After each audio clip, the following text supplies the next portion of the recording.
አንድ ህፃን በተገረዘበት ወቅት ለ15 ቀናት ደሙ ባይቆም ምን ሊሆን እንደሚችል አስባችሁታል? ይህ ተራ አጋጣሚ ሳይሆን የጤና ማስጠንቀቂያ ነበር። አንድ የገጠመኝ ህፃን ነበር። ገና በተወለደ በአንድ ሳምንቱ ተገርዞ ደሙ ለ15 ቀናት ሊቆም አልቻለም። ከዚያ በ4 ወሩ ጀምሮ ደግሞ ያለ ምክንያት ቆዳው ላይ የሚታዩ ሰማያዊ ምልክቶች ወይም ብሩዚንግ እና ከቆዳ ስር ያሉ እብጠቶች መታየት ጀመሩ። ስለዚህ የዚህ ልጅ ህመም ምክንያቱ ምን መሰላችሁ? ሄሞፊሊያ የምንለው በሽታ ሲሆን ይህ በሽታ ምንድን ነው? ደም እንዲረጋ የሚያደርጉ ንጥረ ነገሮች ወይም ክሎቲንግ ፋክተርስ የምንላቸው ሲጠፉ የሚከሰት ነው። የሚከሰተው በዘር አማካኝነት ሲሆን በጨቅላነት ጊዜ የሚታዩ ምልክቶችን ማስተዋል አስፈላጊ ነው። ልጆ ከተገረዘ በኋላ ደም ካልቆመ ወይም ያለ ምክንያት ሰማያዊ ምልክቶች ወይም ቆዳ ስር የሚፈጠሩ እብጠቶች፣ አንዳንዴም ሲከፋም ደግሞ የመገጣጠሚያ እብጠት የሚያጋጥመው ከሆነ ቶሎ ወደ ሕክምና መውሰድ እንዳይዘነጉ።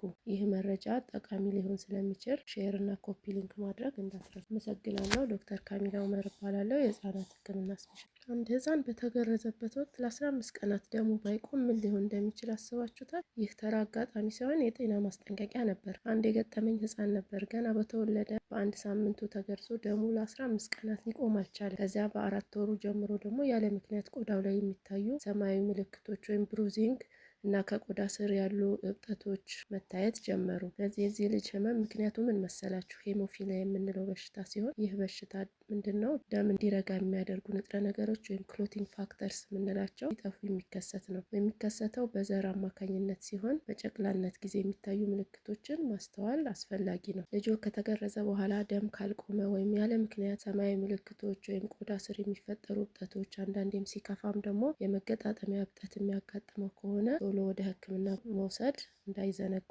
ይህ መረጃ ጠቃሚ ሊሆን ስለሚችል ሼር እና ኮፒ ሊንክ ማድረግ እንዳትረሱ። አመሰግናለሁ። ዶክተር ካሚላ ኡመር እባላለሁ፣ የህፃናት ህክምና ስፔሻሊስት።